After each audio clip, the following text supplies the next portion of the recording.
La va jugando Alan. Toca para Alejandro. Richard Ortiz apunta, le pega. Travesaño, rebote, Sergio. Se quedó con la pelota. Algunos piden gol. El asistente corre. ¡Gol!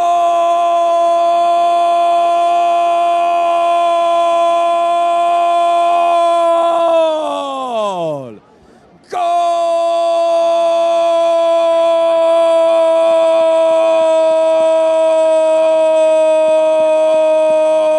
¡Olimpia! Richard Ortiz en su partido número 300 con la camiseta de Olimpia sacó un tiro extraordinario. La pelota largos. Es hasta aquí la idea de juego un poco de Guaraní. Vino el centro, Ferfer bajó, Ferfer va.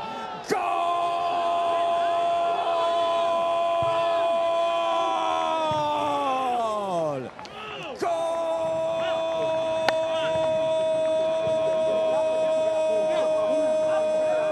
¡Gol de Guaraní! Fernando Fernández. El gol. Se viene Roque, levantan Tolín. Walter en el área, gira y le pega.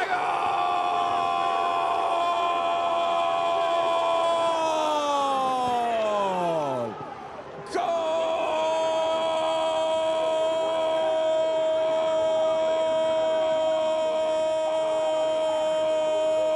¡Gol! ¡Olimpia! Walter González, giró.